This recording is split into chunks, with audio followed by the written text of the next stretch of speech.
Hallelujah. तारीफ करें एक बार जोर से तालियों के साथ आज की बड़ी मीटिंग के लिए।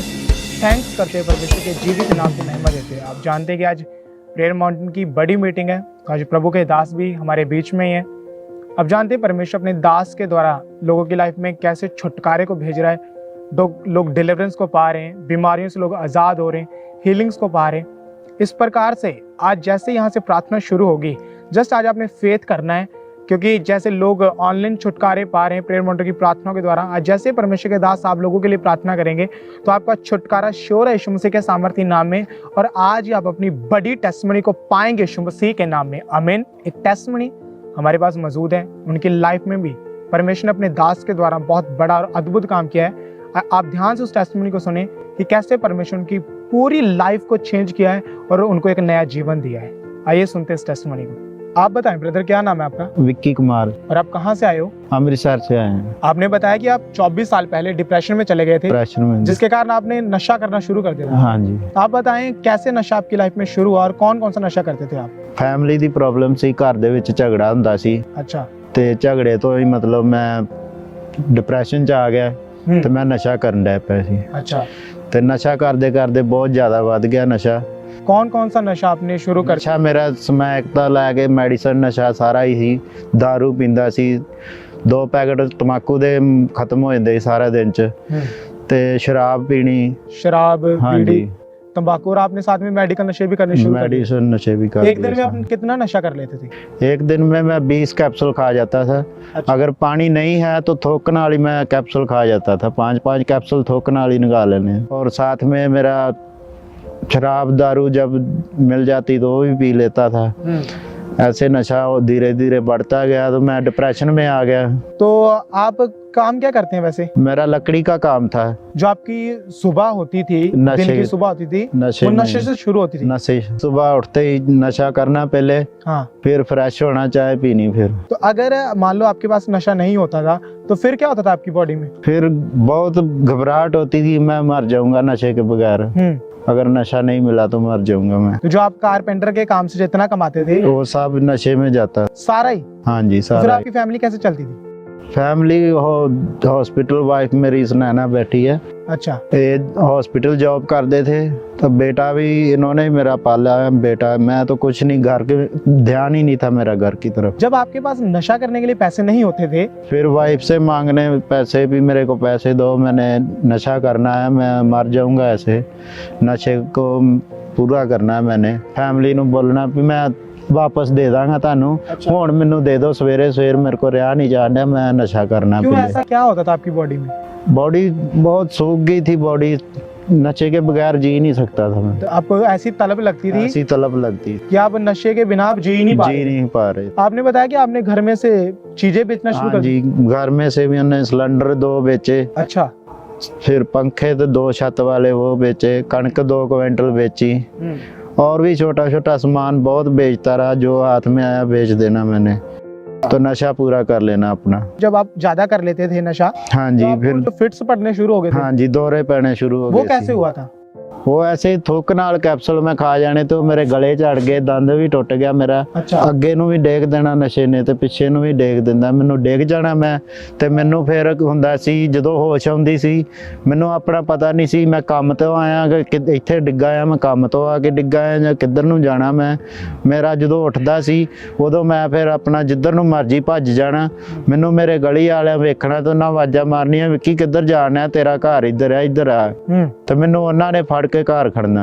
मतलब नशे के कारण जब आपको हाँ जी दौरे पड़ने शुरू हुए? हाँ जी, दौरे पड़ने पूरी तरह से बेहोश हो जाते थे? बेहोश हो जाता था मैं। तो फिर आपको उठा के कौन लेके जाता था? अपने आप ही 10-15 मिनट बाद होश आता था। आप जब ऐसी हालत में थे तो आपने कभी नशा छोड़ने की कोशिश की है? नहीं, नशा मेरे को छोड़ने की कोशिश नहीं होती थी। नहीं छोड़ पाता था। घर वालों ने घर कमरे में बंद भी कर रखा था। जब आपकी फैमिली आपको रोकती थी हाँ तो आप उनसे भी लड़ाई झगड़े करते? हाँ जी, उन्होंने नाल भी लड़ाई झगड़ा करते। फिर जब 2006 में आपकी मैरिज हुई? हाँ, फिर मेरी शादी हो गई। ਤੇ शादी ਦੇ ਵਿੱਚ ਵੀ ਮੈਂ ਮਤਲਬ ਨਸ਼ਾ ਕਰਕੇ ਜਿੱਦਣ ਵਿਆਹ ਸੀ ਮੇਰਾ ਬਰਾਤ ਲੈ ਕੇ ਗਿਆ, ਉਦੋਂ ਵੀ ਮੈਂ ਨਸ਼ਾ ਪੂਰਾ ਕੀਤਾ ਹੀ ਫਿਰ ਗਿਆ ਸੀ। मैरिज के बाद आपके नशे और बढ़ गए? बढ़ गए नशे, नहीं मतलब जो सुधरा। नशा आप पहले कम करते थे आपके दुगने नशे हो गए थे दुगने हो गए मैरिज के बाद। मैरिज के बाद। आप बताएं सिस्टर, घर में किन किन दिक्कतों का सामना करना पड़ता था, क्योंकि आपके हस्बैंड तो फुल डे नशे में रहते थे। आप बताएं अपने बारे में। ब्रदर, मुझे बहुत तंगी होती थी जब मुझे पता चला ना जब बहुत नशा करते थे। मेरे घर वालों ने मुझे बोला कि इनको छोड़ दो, अच्छा। आप इसको छोड़ दो, आपको तलाक दिला देते हैं। तो मैंने बोला कि नहीं, अब मैं प्रभु में चलती हूँ तो मैं पीछे मुड़ के नहीं मैंने देखना, अच्छा। क्योंकि मैं इससे छोड़ के किसी और से शादी करूंगी कि अब क्या पता उससे ज्यादा नशा ना वो करे।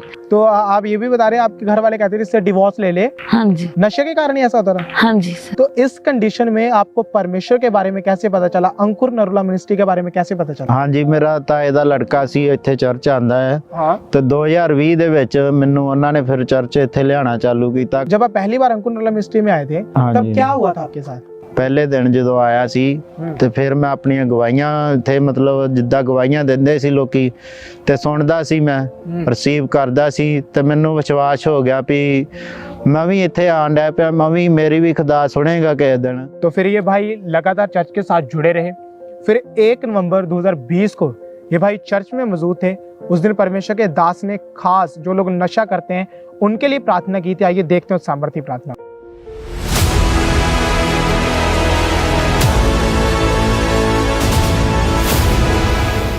दुष्ट आत्मा चली जाए, नशे की आत्मा चली जाए, गंदा आत्मा चला जाए, व्यभिचार की आत्मा चली जाए, in the mighty name of Jesus Christ.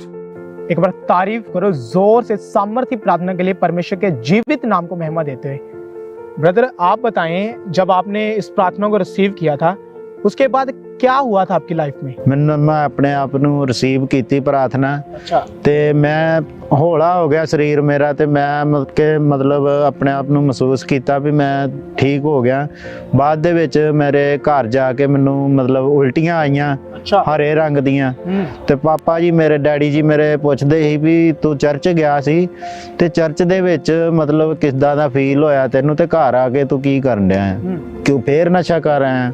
ਮੈਂ ਕਿਹਾ ਨਹੀਂ ਡੈਡੀ ਜੀ, ਮੈਂ ਨਸ਼ਾ ਨਹੀਂ ਕਰਕੇ ਆਇਆ, ਮੈਂ ਨਸ਼ਾ ਮੇਰਾ ਛੁੱਟ ਗਿਆ ਆ, ਉਹ ਮੇਰਾ ਖੁਦਾ ਨੇ ਜਿਹੜਾ ਸਹੀ ਕਰ ਦਿੱਤਾ ਮੈਨੂੰ। ਫਿਰ ਮੈਂ ਮਤਲਬ ਡੈਡੀ ਹੁਣਾਂ ਨੂੰ ਦੱਸਿਆ ਵੀ ਪਾਪਾ ਜੀ ਨੇ ਪ੍ਰੇਅਰ ਕੀਤੀ ਸੀ ਮੇਰੇ ਲਈ, ਮੈਂ ਉਹ ਪ੍ਰੇਅਰ ਰਿਸੀਵ ਕੀਤੀ ਤੇ ਮੈਂ ਠੀਕ ਹੋ ਗਿਆ ਉੱਥੇ। उस दिन के बाद आपने कोई नशा नहीं किया? ਕੋਈ ਨਸ਼ਾ ਨਹੀਂ। ਉਸ ਤੋਂ ਬਾਅਦ 4 ਸਾਲ ਹੋ ਗਏ ਆ, ਚਰਚ ਵੀ ਜਾਈਦਾ ਤੇ ਬਹੁਤ ਖੁਸ਼ ਹਾਂ, ਆਨੰਦ ਆ ਮੈਨੂੰ ਬਹੁਤ। ਮੈਂ ਬੜਾ ਖੁਸ਼ ਹਾਂ ਵੀ ਮੈਂ ਨਸ਼ੇ ਤੋਂ ਆਜ਼ਾਦ ਹੋ। जिस दिन प्रभु के दास ने प्रार्थना की है हाँ जी, उस दिन के बाद ना तो आपको कोई तलब लगी नशे, कोई तलब नहीं लगी, ना ही आपने कुछ कोई नशा नहीं, किया है। कुछ नशा नहीं किया मैं। तारीफ करो एक बार जोर से बड़ी टेस्टिमनी के लिए परमेश्वर के जीवित नाम को महिमा देते हैं। हालेलुया। आप जानते हैं प्रभु अपने दास के द्वारा लोगों की लाइफ में बड़े और अद्भुत काम कर रहे हैं। इस भाई की गवाही को आप सुन रहे हैं, लाइव बैठे हुए आपके साथ, कि पिछले 24 साल से, 10-15 साल से नहीं, पिछले 24 साल से, जब ये छोटे ही थे तभी से स्कूल टाइम में इन्होंने नशा करना शुरू कर दिया था। फैमिली समझाती थी, लड़ाई झगड़े होते थे फैमिली के साथ। पूरी लाइफ थी जो खराब हो चुकी थी, एकदम से डिस्ट्रॉय हो चुकी थी पूरी तरह से लाइफ। जैसे ही 1 नवंबर 2020 को चर्च में आए, प्रभु के दास ने प्रार्थना की, घर गए, वॉमिटिंग आई। उस दिन से अभी 4 साल हो चुके, कोई नशा नहीं किया, कोई दौरे नहीं पड़ते। अब ये पूरी तरह से फ्री हो चुके नशों से, पूरी तरह से बीमारियों से फ्री हो चुके। एक बार तारीफ करो इस बड़ी टेस्टिमनी के लिए।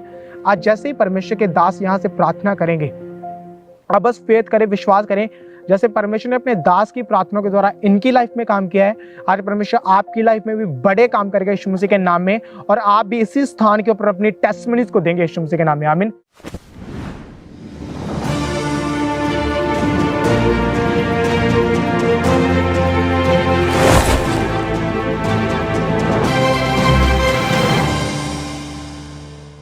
बहन बताएं आप अपने बारे में, आपका नाम क्या है, आप रहने वाले कहाँ के, आप पेशे से काम क्या करते हैं? सबसे पहले मेरी तरफ से सबको जय मसीह की। My name is Mandeep Kaur. I am from Maqsooda Jalandhar. I am working in Arman hospital as a staff nurse and my husband also working as a lab technician. We both are working in a medical field. मैं आज यहाँ पे आप सबको अपनी testimony देने जा रही हूँ कि किस तरह प्रभु ने मुझे प्रेगनेंसी के 9 महीने संभाल के रखा और आफ्टर प्रेगनेंसी मेरे बेटे को संभाल के रखा। ये मेरी सेकंड प्रेगनेंसी थी। मैंने 2017 में फर्स्ट प्रेगनेंसी कंसीव करी थी, उसके बाद मैंने 2023 में प्रेगनेंसी कंसीव करी थी। जब मैंने प्रेगनेंसी कंसीव करी थी तब मुझे पता नहीं था कि मैं प्रेग्नेंट हूँ, क्योंकि मुझे हल्की हल्की ब्लीडिंग और स्पॉट्स आते रहते थे।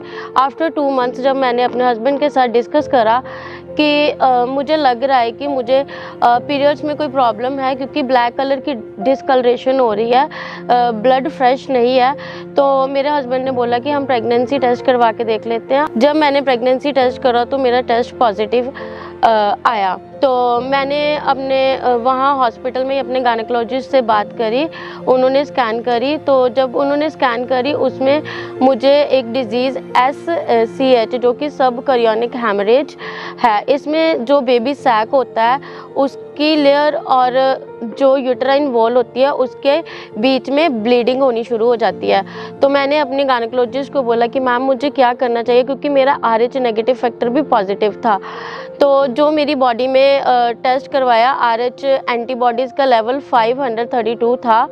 तो मेरे मैम ने बोला कि ये लेवल बहुत ज़्यादा हाई है, हाई रिस्क प्रेगनेंसी है, हम थोड़ा देखते हैं, लेट्स सी हमें क्या करना है। आप 1 मंथ के लिए वेट करो, आपको एवरी मंथ अल्ट्रासाउंड करवानी पड़ेगी, आपको अंडर ऑब्जर्वेशन रखना पड़ेगा। तो मैम ने बोला कि ऐसे मेरे मंथली टेस्ट होते गए।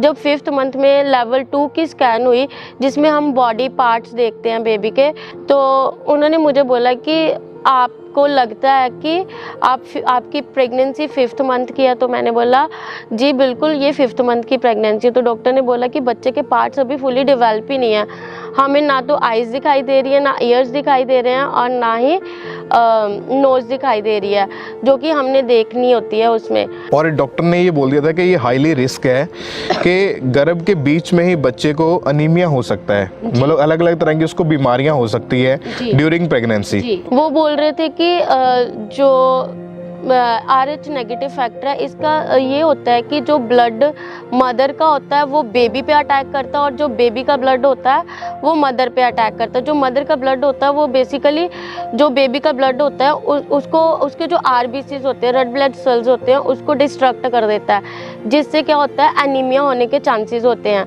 तो उन्होंने मुझे सब मतलब डिस्कस कर दिया था मेरे साथ कि हो सकता है कि ड्यूरिंग प्रेगनेंसी ही आपके यूट्रस में ही बेबी को ब्लड चेंज करने की ज़रूरत पड़े, जिसके लिए आपको दिल्ली वगैरह भेजना पड़ेगा।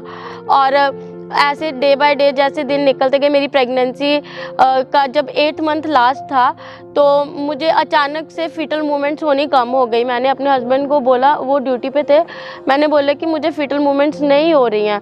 मैंने जैसे देसी नुस्खे होते हैं कि काढ़ा पी लो, देसी घी दूध में डाल के खा लो, थोड़ा टाइम रेस्ट करो, पता चल जाएगा, लेकिन बच्चे की मूवमेंट्स नहीं थी। तो मैंने इवनिंग में 4 o'clock अपनी स्कैन, जो कि NMR सेंटर है, स्कैनिंग सेंटर, वहाँ से करवाई। तो मुझे डॉक्टर ने बताया कि आपके एमनियोटिक फ्लूइड कम हो चुका है। हमने उनसे एडवाइस ली कि हमें क्या करना चाहिए। तो उन्होंने बोला मेरी ओर से तो ये है कि बच्चे की डिलीवरी करवा दी जाए, क्योंकि एमनियोटिक फ्लूइड कम होने की वजह से ऑक्सीजन लेवल कम हो जाएगा, बच्चे को अंदर जान का खतरा है। तो जब हम डिलीवरी करवाने के लिए गए तो डॉक्टर ने सीधा मना कर दिया कि हाई रिस्क प्रेगनेंसी है और RH नेगेटिव फैक्टर है और टाइम से पहले है, मूवमेंट्स बंद है, तो मैं केस नहीं करूँगी, मैं आपको हायर सेंटर में सेंड कर देती हूँ। और जब 8वें महीने में जब स्कैनिंग हुई तो उसके बाद इमीडिएटली डिलीवरी करनी पड़ेगी, ऐसा डॉक्टर ने बोला। और ये केस बहुत रिस्की है, ये डॉक्टर का कहना था। और उनका कहना था डिलीवरी के दौरान बेबी की या माँ की जान भी जा सकती है, ऐसा उनका बोलना था। जब 30 मार्च 2024 को बेबी बॉय ने जन्म लिया, उसके बाद बर्थ के बाद उसको क्या हुआ, बेबी की कंडीशन कैसी थी?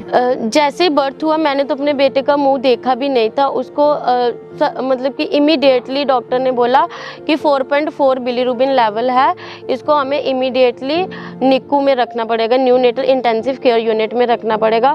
मेरे हस्बैंड ने बोला कि ठीक है, आपको जैसा लगता है आप वैसा कीजिए, अभी बच्चा सही होना चाहिए। तो उसको निकू में जब एडमिट कर लिया गया, डे बाय डे हमारे 8 दिन तक उसके डेली बिलीरुबिन के टेस्ट होते थे। और डॉक्टर ने हमें बता दिया था कि जो बिलीरुबिन के टेस्ट होते हैं, अगर 20 से ऊपर का लेवल चले गया तो इसका होल बॉडी का ब्लड ट्रांसफ्यूज होगा, मतलब पूरा बॉडी का ब्लड ही चेंज करना पड़ेगा। तो चाहे हम मेडिकल प्रोफेशन में हैं, लेकिन एक माँ और बाप के लिए बहुत बड़ी बात होती है। 30 मार्च को डिलीवरी हुई और 31 को ईस्टर डे था। उस दिन प्रभु के दास की मैं खुद हॉस्पिटल में थी। मैं प्रभु के दास के वचन सुन रही थी, मैं मीटिंग अटेंड कर रही थी, ईस्टर मीटिंग। मैं आराधना वर्शिप सॉन्ग चल रहा था, आराधना आराधना। तो मैंने बोला, प्रभु जिस प्रकार आप मुर्दों में से तीसरे दिन जी उठे हैं पिता परमेश्वर, आपको मुर्दों को जिलाने की सामर्थ है पिता परमेश्वर, मेरे बच्चे को ठीक कर दीजिए। यीशु मसीह के सामर्थी नाम में मैं खुदावंद विनती करता हूं तेरे पास आता हुआ, थैंक्स करता हूं तेरे कोड़ों के लिए जो तूने हमारे लिए खाए हैं खुदावंद। इन बीमारों के लिए विनती करता हूं, तेरा पवित्र आत्मा जिन्हें छूकर चंगा कर दे। यीशु मसीह के नाम से इनकी हड्डियों से, ब्लड से, इनके शरीर से बीमारियों को निकाल दे खुदावंद। बीमारियां निकल जाओ यीशु के नाम में, निकल जाओ यीशु मसीह के नाम में, आए उठ जाओ यीशु के नाम में। प्रभु की दया से नेक्स्ट डे जब हमने टेस्ट करवाया तो जो लेवल 19.7 था वो ज़्यादा तो कम नहीं हुआ था, लेकिन वो 19.2 हो गया था। तो हमने कहा कि प्रभु ने इसको चंगा कर दिया, क्योंकि इसका लेवल कम हो गया, अब ये कम की तरफ ही बढ़ेगा। तो जब हमने नेक्स्ट टेस्ट करवाया तो उसमें रीडिंग 19.2 से सीधी कम होके 16 आ गई, और हमें डॉक्टर ने बोला कि ये बहुत कम केसेस है जिसमें ऐसा होता है कि बच्चा ठीक हो जाए। तो मेरा फेथ प्रभु में था, मैंने उनको बोला कि मेरे मसीह ने इसको चंगा करा है। उस मीटिंग के दौरान आपने वर्शिप अटेंड करी और परमेश्वर के दास के द्वारा हो रही प्रेयर्स को रिसीव किया। उसके बाद जो आपका बेबी था उसकी जो बीमारी थी वो धीरे धीरे खत्म होनी शुरू हुई और वो पूरी तरह से बीमारी खत्म हो गई, और जो मशीन्स पे उसको रखा गया था वहां से बाहर निकाला गया, मतलब खतरे से वो बाहर आ चुका था। जॉइंटिस लेवल कम हो गया, और जो ब्लड का बोला था कि ब्लड ट्रांसफ्यूजन करना पड़ेगा वो भी जरूरत नहीं पड़ी। कोई ऑपरेशन नहीं हुआ बेबी का। और अभी कितने महीने का आपका बच्चा हो चुका है? 7 मंथ और 13 डेज का। और अभी कैसा है वो, उसकी हेल्थ? बिल्कुल हेल्दी है। आप क्या कहना चाहते हैं लोगों को, मैसेज क्या देना चाहते हैं? मैं यही कहना चाहती हूँ कि जिसका विश्वास प्रभु यीशु मसीह में है, उनकी बाजू पकड़ के उनको हर विपत्ति से बाहर निकालता है। वो मुर्दों में जान डालने वाला परमेश्वर है। उसने अपने वचन में कहा है कि यीशु के कोड़े खाने से हम लोग चंगे हो चुके हैं। ये वचन सचमुच हमारी लाइफ में काम करता है। और कितने साल के बाद ये बेबी हुआ? और मुझे परमेश्वर ने इस बेबी के साथ 6.5 इयर्स के बाद ब्लेस किया है। मैं बहुत खुश हूँ क्योंकि मेरा बेटा बहुत हेल्दी है, वो बिल्कुल ठीक है, स्वस्थ है, उसको कोई भी प्रॉब्लम नहीं है। वो हमारे संग अच्छे से रहता है, और जब भी हम मीटिंग्स लगाते हैं वो उसको बहुत अच्छे से अटेंड भी करता है। तारीफ करें उस जीवित परमेश्वर के नाम को, महिमा दे, हालेलुया। इस बड़ी गवाही के लिए परमेश्वर का थैंक्स करें। धन्यवाद के साथ स्तुति